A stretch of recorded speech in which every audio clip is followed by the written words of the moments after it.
voy a empezar a grabar también, ¿no es cierto? A ver, espera, el 2.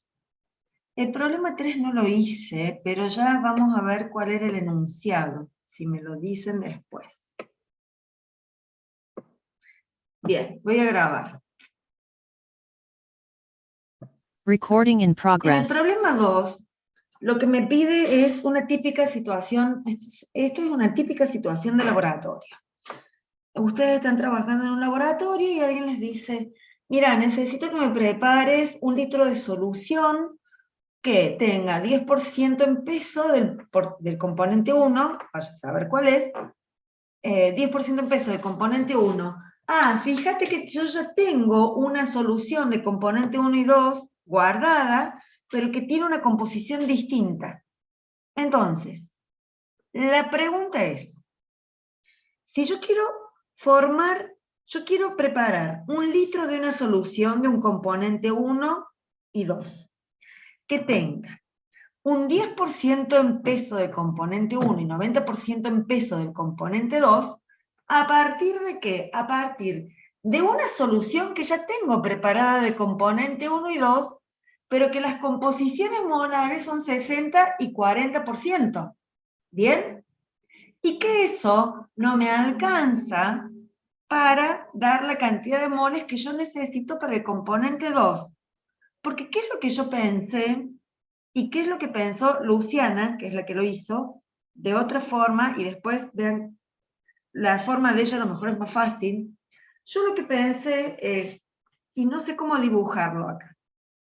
Yo tengo una solución 1 con componente 1 y 2. Y acá tengo un recipiente con el líquido 2. Entonces, para obtener mi solución resultante con componente 1 y 2, el tema es, ¿qué volumen de esta solución y qué volumen de componente 2 voy a poner? En definitiva, lo único que yo sé cuando tengo soluciones, ¿qué es? ¿Qué es lo que se conserva? El número de moles.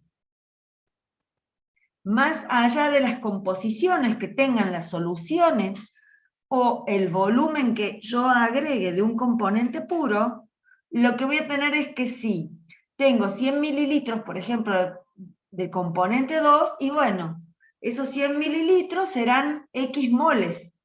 Esos X moles del componente 2 van a ir a la solución resultante, más X moles del componente 2 de mi solución 1 y otros moles del componente 1 de la solución 1, ¿me entienden eso? Que lo que se conserva es el número de moles. Sí, profe. Bueno, entonces yo primero ¿qué hice? Poner todo en función de la fracción molar, porque mi solución resultante, que es 1 litro, dice que quiero que tenga una composición de 10% en peso, del componente 1. Entonces, para la composición en peso, pasarla a fracción molar, ¿qué tengo que hacer? Dividir la fracción en peso por su peso molecular, dividida la fracción en peso de los dos. O sea, ¿por qué? Para llevarlo a moles, ¿no es cierto? ¿Sí? Me dio esto. ¿Está claro eso? Bien, listo. ¿Qué quiero lograr? 1 litro de solución. 1 litro de solución que va a estar dado por una cantidad. Cuando yo digo X1 del volumen 1 de mezcla más X2 volumen 2 de mezcla, esto es el volumen de la solución 1 más una cierta cantidad del volumen 2 puro. ¿Qué hice? Si yo tengo que, primero averigüe cuánto es el volumen molar de la mezcla para la fracción molar que quiero de mi solución resultante. ¿Sí? Porque yo tengo una expresión del volumen de mezcla, que es esta. O sea que para una fracción molar en peso de 10%, que es una fracción en peso del 10%, que es una fracción molar de 0,143, mi volumen molar de mezcla es 103.463 centímetros cúbicos por mol. Si yo quiero preparar 1000 centímetros cúbicos, ¿sí? lo divido por el volumen molar y me da el número total de moles que voy a tener. Este número total de moles son los moles del componente 1 más los moles del componente 2. ¿Cuántos moles del componente 1 voy a tener? Y la fracción molar de 1 por el número total de moles. Y del componente 2 es la fracción molar de 2 por el número total de moles. ¿Hasta ahí estamos? ¿Eso lo entienden? O sea que me tienen que llegar de la solución stock que tengo en el laboratorio 1,381 moles del componente 1 y del componente 2 desde la solución stock y de la cantidad del componente 2 puro, tengo que aportar 8,25 moles. ¿A cuántos mililitros equivalen cada uno? Yo lo hice, esto no me sirve, nada, acá se me ocurrió graficar. Pero sí lo que hice fue un balance de moles. A ver.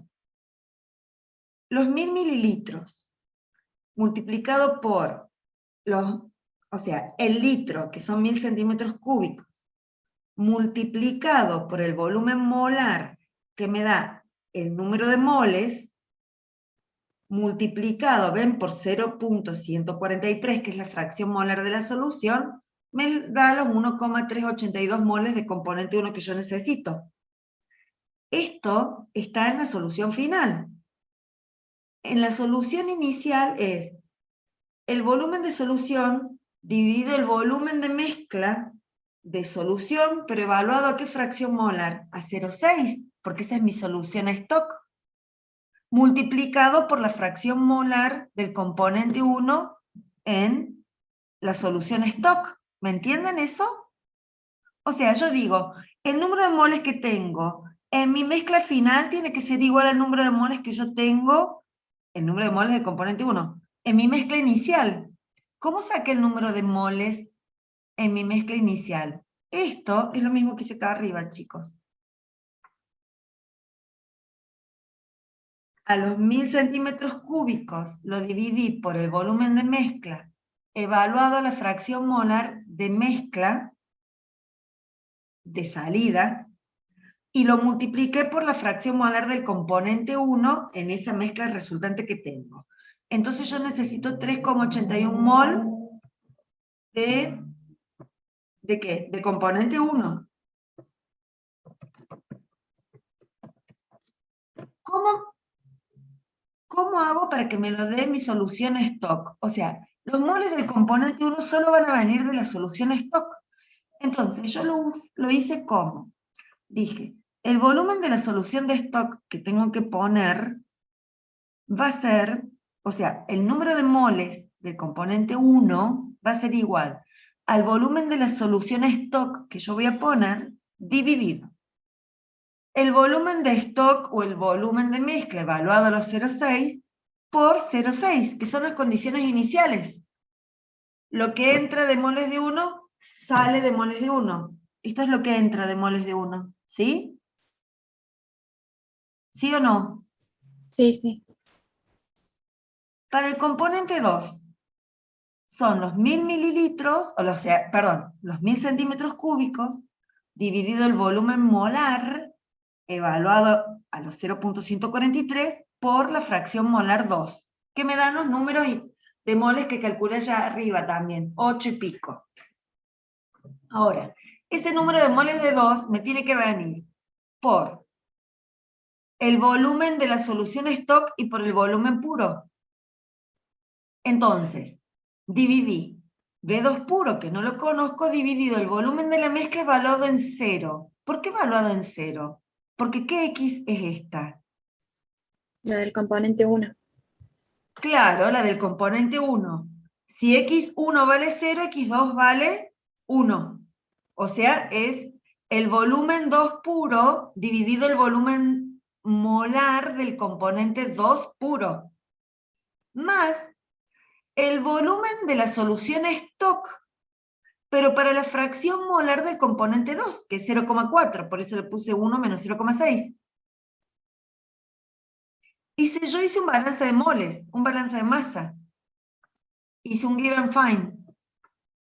O sea, esto me da 1,3892 y esto me da 8,285. Y lo igualé a esto y tengo dos incógnitas, el volumen de la solución stock y el volumen del componente 2 puros. Y me dio aproximadamente esto.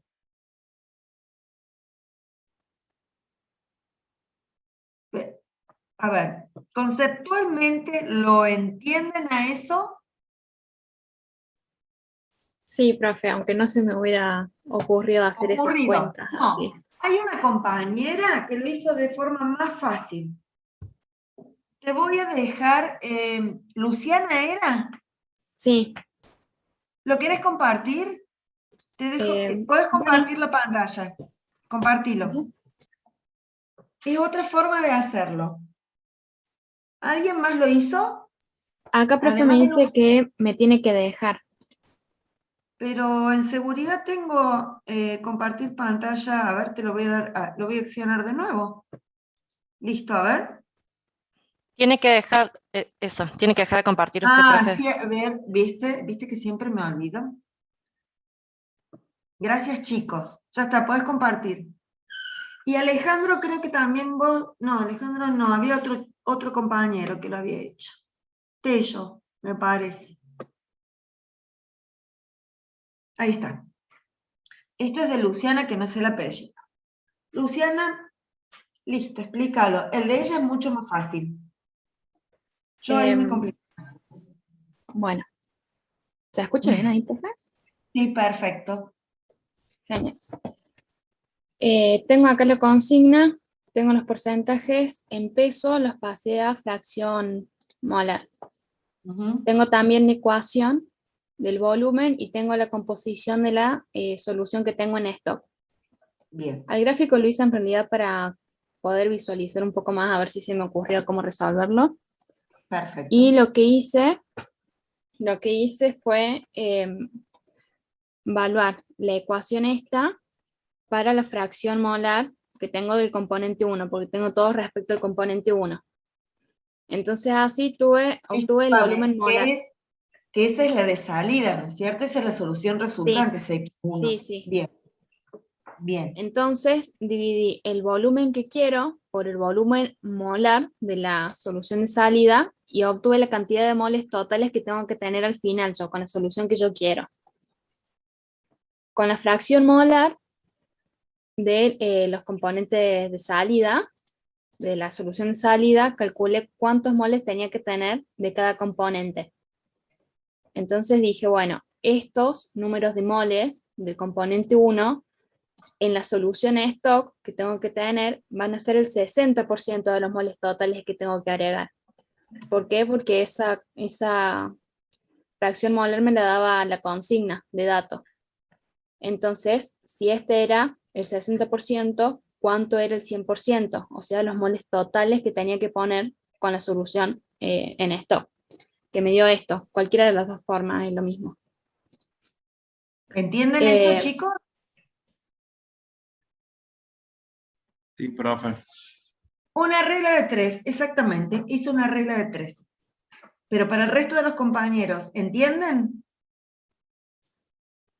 Ella dijo, bueno, si de N1 necesito 1,355 moles, que es lo que calculó, entonces, y el componente 1 solo me lo da la solución stock, y la solución stock tiene un 60%, tiene una fracción molar, o tiene un 60% en moles de N1, entonces, 1,355 moles es el 60%, 100x, que es lo que tiene ahí. Perfecto. Entonces, el número total de moles de la solución stock es 2,258. Bien. Seguí, por favor. bueno, entonces yo sabía que ahí ya cumplía con la cuota de moles del componente 1, pero que me iban a faltar del componente 2. Entonces dije, bueno, ¿cuánto me van a faltar del componente 2? Me fijé y estos son los moles que me aporta la solución stock con estos moles totales. Entonces la diferencia de los que necesito con estos que me aportan son los que yo tengo que aportar con la solución del componente 2 puro.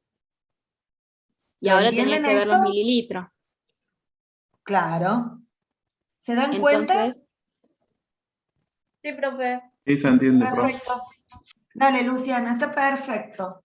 Entonces, me fijé cuál era el volumen del componente 2 puro, con la ecuación que yo tenía antes, con el componente de la fracción molar 0 del componente 1, y eso lo multipliqué por la cantidad de moles que tenía que aportar.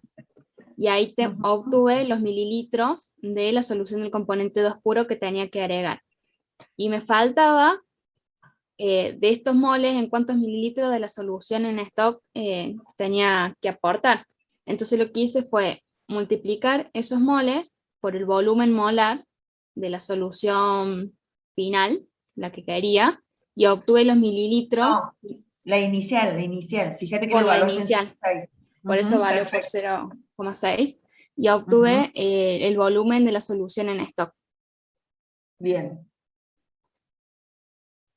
Ya Y está. bueno, acá lo que hice fue sumar, y analíticamente me daba menos mililitros.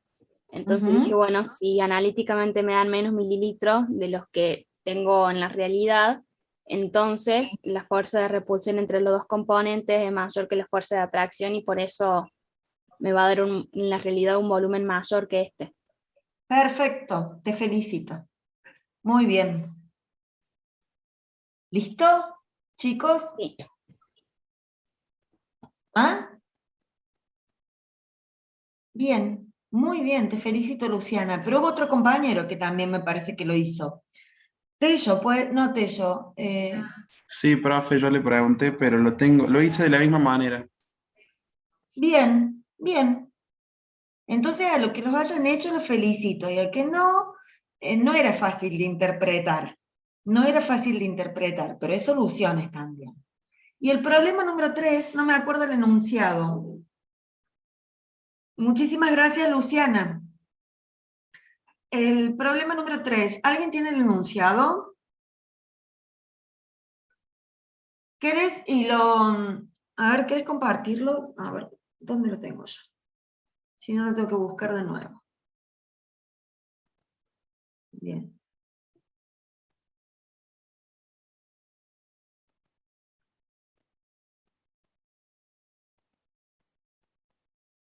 Bien. Sí, perfecto.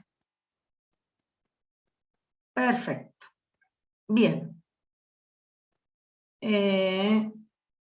Sí.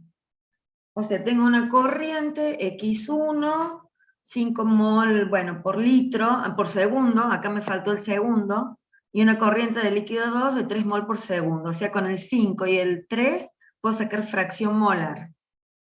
Para eso la energía en exceso se plantea como de la mezcla G en exceso sobre RT igual a AX1, X2, donde A es igual a esa expresión.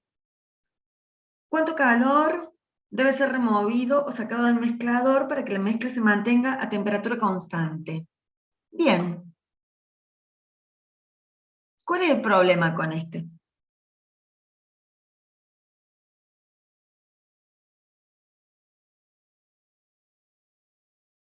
Que si hablo de calor, ¿de qué propiedad termodinámica estoy hablando?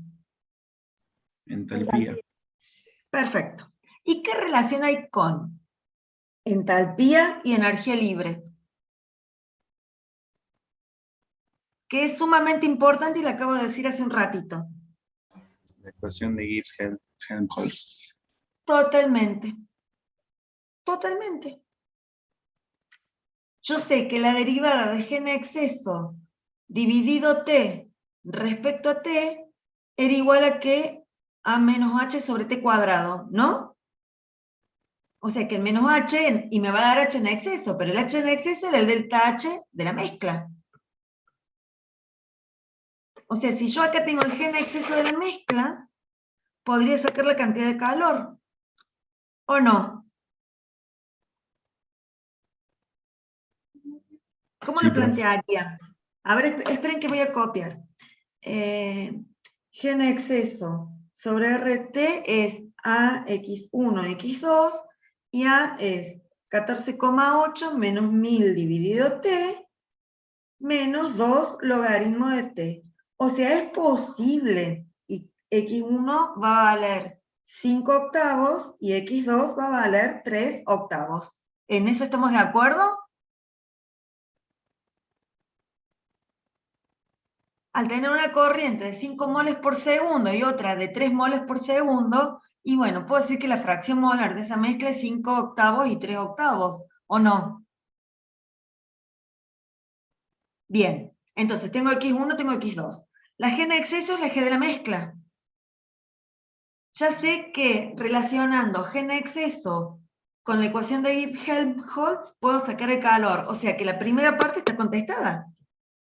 Y la segunda, ¿qué sería?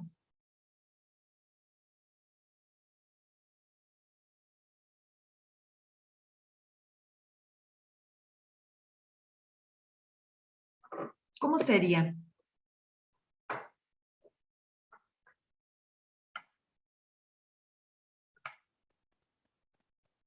A ver, déjenme que abra un...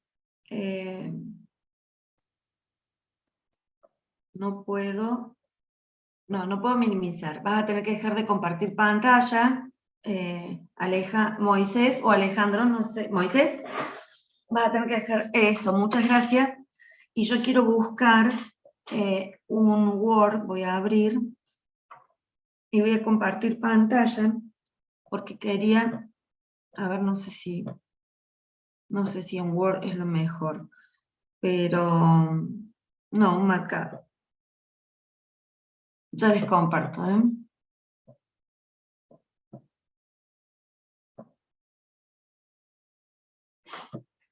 Compartir esto. Compartir. Bien. Entonces,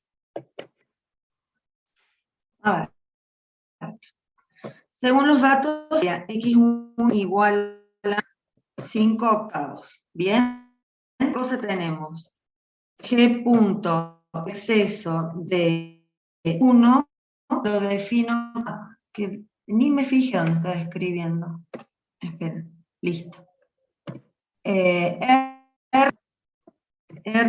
lo voy a hacer sin es 8.4143 y la temperatura T.1 igual a 98.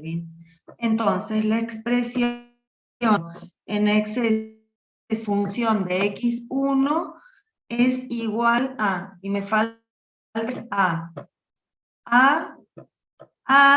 de qué? A de t. Lo de como 14.8 menos el logaritmo, ¿no es cierto? ¿Me pueden decir no, menos 1000 sobre 1000 dividido t y menos 2 por el logaritmo. Listo. Entonces, g en exceso x1 y de t es igual. ¿Profe? Sí. Para sacar la fracción molar, yo podría sumar el flujo molar, o sea, podría ser flujo molar 1 sobre flujo molar 1 más flujo molar 2. Eso es lo que hice, pero le saqué los segundos. Ah, Porque es 3 por 5. ¿Sí? bueno, gracias. No de nada. Hasta acá estamos, ¿no es cierto?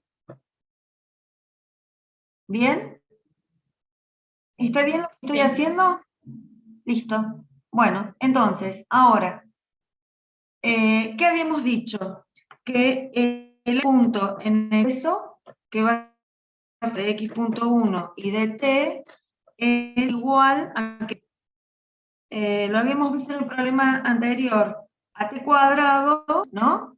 A menos t elevado al cuadrado por la, acá, la derivada, ¿respecto a quién? Respecto a t, ¿de quién? De punto de x1, t, todo eso dividido t. ¿Sí o no? O sea que H punto en exceso, H en exceso evaluado a X punto 1 a T punto 1 va a ser igual a menos 0,306. Ese sería el calor en Joule, que era, ¿por qué sería este el calor? Este H en exceso, ¿a qué sería igual, chicos? Según lo que habíamos visto, si es el H en exceso de la mezcla. Si esto es un H en exceso de la mezcla, ¿a qué es igual? Sí, señor. A ver, pero dígamelo. Al delta H de mezcla menos, ¿qué?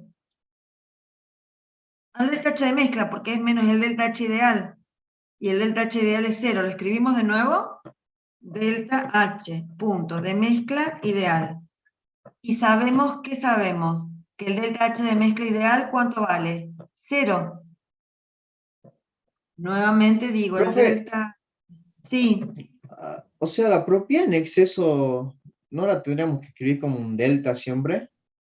no. Se escribe sin el delta. Es un Pero delta, no pero es... se escribe... Ah, o sea, pero sí es un delta. Sí y no. Entonces, sí, es un delta, pero es lo mismo el delta que la propiedad. Por eso, esto me queda igual al que al delta H de mezcla. Y el delta H de mezcla, en este caso, es la cantidad de calor a sacar. ¿Está claro o no esto? Chicos, este era como que me parecía el más fácil. El segundo me parecía más difícil, pero este me parecía más fácil. Este es el apartado A. ¿Me siguen o no? Sí, perfecto. Seguimos. Bien, apartado A.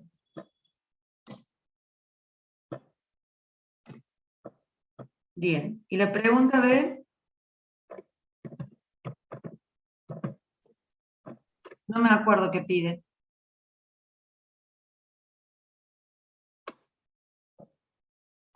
La pregunta B.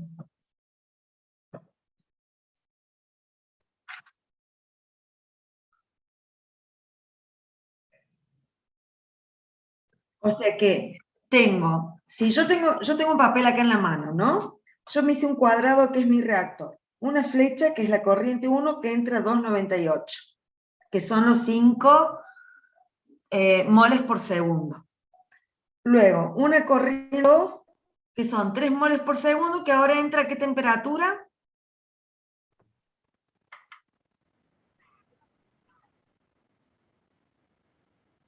...330. Ah, de 209. Sí, Y antes, entonces este 298 no era la temperatura de entrada recién. sí, o sea, en el apartado A sería 298 y después cambia la temperatura. Pero para la corriente 2, Sí, para la corriente 2 entra 330. Y para la corriente 1, ¿qué sería? ¿209 o 298? no, yo entiendo que la corriente 1 entra a 298 Kelvin y la corriente 2 A 330. a 330. Bien. Y sale una corriente H a una temperatura T que no la conozco. Entonces, si yo sé que, a ver si se me ocurre, el delta H de mezcla, ¿bien? De mezcla, va a ser,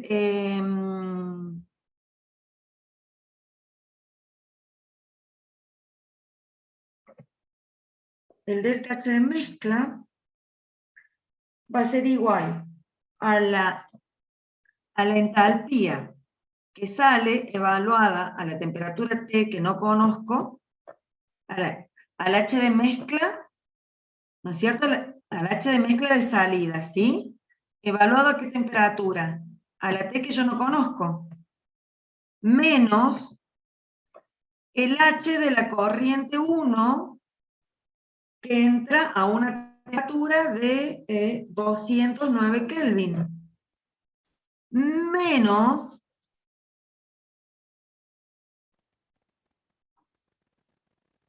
estoy pensando si es así. Sí, menos el H de la corriente 2, o bueno, la que entra a 330. ¿Bien? ¿Cuánto vale si es adiabático este?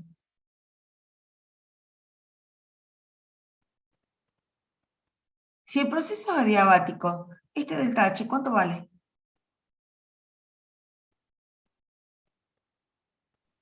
Chicos, claro. O sea, para un proceso adiabático el delta H de mezcla tiene que ser 0. Ahora, este H1, esto es como una definición general. Este H1, ¿qué es? La entalpía del componente 2 o 1 que entra a 209. ¿Es la del 2 o la del 1? Eso es lo que no sé.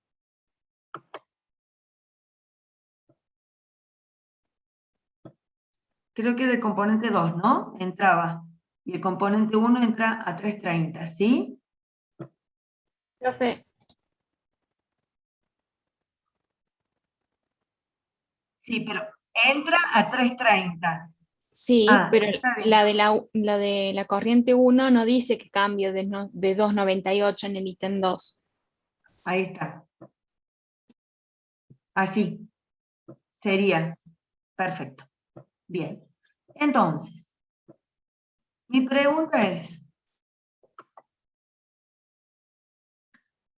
¿cómo sería el H1 a 290? O sea, ¿cómo sería la entalpía del componente 1 que entra al reactor? ¿Qué datos me da a mí? CP1 igual a ¿cuánto?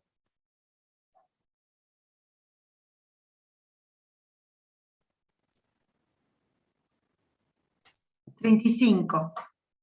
CP2 50 igual. Joule mol Kelvin. Listo. Entonces, para mí, yo acá tendría este H de mezcla sería este que calculé acá, pero evaluado a una T, que es la que no conozco. Este H1 sería la integral del CP1 diferencial de T entre 298 y T, menos la integral del CP2 diferencial de T entre 330 y T. ¿Por qué?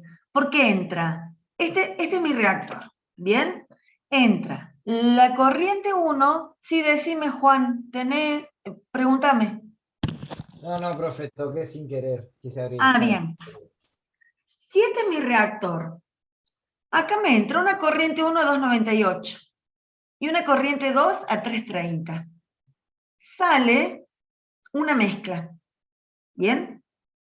¿A qué temperatura sale? No lo sé. Como mi reactor es adiabático, no me deja perder el calor que perdí acá. Acá era diatérmico. Acá, este calor se pierde para mantener la temperatura constante. Pero si no se va a perder calor, ¿por qué? Porque mi reactor es adiabático, entonces lo que va a suceder es que al entrar una corriente a 298 y la otra a 330, cuando se mezclen en función de sus fracciones molares, me va a dar la temperatura de salida, va a aumentar la temperatura. Esa es la temperatura que yo tengo que buscar. ¿Me entienden o no? Sí, se entiende. Entonces, este delta H, ¿cuánto va a valer? 0. ¿Por qué? Porque acá no entra ni sale calor del sistema. Entonces me va a salir una mezcla, una corriente a una temperatura mayor. que aproximadamente la respuesta, creo que es que la T es aproximadamente 390 Kelvin, o por ahí anda la respuesta. Eso les va a quedar para hacerlo para el miércoles. ¿Entienden lo que les digo? El resto del curso, porque acá tengo 2 chicos que me contestan. Uno me parece que es Luciana la voz. Sí, ¿Puede ser? sí, profe. Sí. Y el otro puede ser Moisés. ¿O quién? Y Moisés. ¿Viste? No los veo, pero ya... Bueno. De los otros 39 alumnos que hay, ¿entendieron lo que dije? Yo sí, profe. Sí, profe. Bien. Profe, En yo no general, entendí- bien, no te entendí escucho. qué hacer con el CP. ¿Para qué Con te el sirve el CP. CP? ¿Qué hiciste en termodinámica con el CP? Ah, sí. La El derivada de la entalpía. H1 de T es la integral entre 298 y T del CP1 diferencial de T. ¿Sí? Sí, sí. ¿O no? ¿Te acuerdas que el CP te sirve, cuando vos lo integras, cuando haces la integral del CP, te sirve para calcular el delta H, CP diferencial de T? ¿Sí o no? Sí. Chicos, ¿se acuerdan de eso o no? Sí, profe, sí. Bueno, entonces este apartado B lo van a pensar y ya lo van a hacer ustedes. ¿Listo? Profe, Sí. ¿en qué unidades tiene, en el apartado A, en qué unidades le da el calor? Y a ver, ya te digo. R lo puse en Joule, es 8,31 y está en Joule. Sí, Profe, disculpe, en la primera ecuación que es de G en exceso, ¿no le sí. falta multiplicarla por R y por T? Porque no me da... Ah, sí, claro. Sí, porque era G en exceso sobre RT. Por eso me estaba preguntando las ecuaciones por R por T. Listo. Ahí está. Profe, Sí. yo tengo una duda. ¿Por qué en este caso no se hace como en uno de los ejercicios que hicimos en donde calculamos el calor de entrada de cada corriente y el calor de salida y después le hacemos la diferencia de eso? Solamente Eso es lo calculamos que como hice. el de salida. Este es el calor de salida menos el calor de entrada. No, pero para el apartado A, digo yo. ¿Por qué? ¿Por qué? Porque me da el gen exceso. Utilizo el dato. Por eso. Porque lo hago utilizando el dato. Si no lo podrías hacer si, como hiciste te debería dar lo mismo si yo hiciera el H de mezcla 298 multiplicado cada uno por su coeficiente estequiométrico, ¿no es cierto? O a la fracción que sale, menos la entalpía del componente 1, que entra a 298, menos la entalpía del componente 2, que entra a 298, pero ¿qué pasa? No puedo calcular H1 y H2 acá. ¿Por qué no puedo calcular H1 y H2? Porque H1 aquí es igual a la entalpía de Cp diferencial de T. Y si la temperatura se mantiene constante, entre 298 y 298 estoy diciendo que es 0. No puedo usar esa expresión, por eso tengo que usar esta. ¿Me entendés? Sí, sí, gracias, profe. De nada. ¿Se dan cuenta, chicos? ¿O no? Sí, profe. Bueno. Esto lo van a tener que pensar un poquito más, porque un problema de este tipo es un problema que puedo tomar en el parcial. Por eso es importante que entiendan lo que les estoy pidiendo y que conozcan las ecuaciones. Seguramente puede ser uno más fácil, pero los tengo que llevar a esto para que después puedan hacer más fácil. Si no Profe, hacen ¿y como el esto, 2 también? ¿O ese no? sí, puede ser como el 2. Sí, porque el 2 es una típica situación de laboratorio. O sea, yo estoy trabajando en el laboratorio y digo, uy, a ver, tengo que preparar esta solución al 10% en peso de agua y 90% de alcohol. ¿Y qué tengo? Mira, tengo acá que me quedó de hace un mes una solución de agua y alcohol que tiene este porcentaje. Ay, ¿me alcanza? No, porque es menos concentrada. Entonces le voy a tener que agregar un poco de componente 2 puro. Eso, si estoy en un laboratorio, me lo puede pedir cualquiera. Yo sé que ustedes no quieren ir a trabajar a un laboratorio, pero uno nunca sabe dónde termina en esta vida. Y es lo más simple, la situación más simple que les puede pasar. ¿Me entienden? Por eso es que lo puse el problema 2. Y este me gustó porque en un caso era, ¿qué pasa cuando mantengo la temperatura constante? Y el otro, ¿qué pasa si el reactor, si este fuera mi cajita, yo siempre me dibujo una cajita como reactor, flechita, corriente 1, flecha, corriente 2, flecha, corriente de salida, y así me imagino mi sistema. Eso tienen que hacer ustedes. Agarrar lapicera, lápiz, hacerlo en el papel, y si es necesario, plantear las ecuaciones en el papel y después traerlas a MATCAD. Porque a veces uno, hasta que no las ve escrita a mano en el papel, no entiende. Hay gente que muy rápidamente hace la abstracción del problema físico a la matemática, de matemática a MATCAD. Hay gente que tiene que pensarlo como yo primero lo hago físicamente, hay muchas ecuaciones que ya directamente las escribo en MATCAD, sino primero escribo cómo sería la ecuación que tengo que utilizar a mano y después cómo se escribe esa misma ecuación en MATCAD y resuelvo el problema. Como sea que lo hagan, está bien. La cuestión es que lo entiendan. ¿Comprenden lo que yo les quiero decir? Sí, profe. Bien. Les voy a dejar para que hagan el apartado B para el martes que viene. O el miércoles. Yo el miércoles lo voy a subir este ejercicio antes de clase. Pero intenten hacerlo ustedes, a ver qué entienden. Por favor. Bueno, Bien. Voy a dejar de compartir pantalla, voy a dejar de grabar para... Dejo de grabar. Estoy grabando todavía.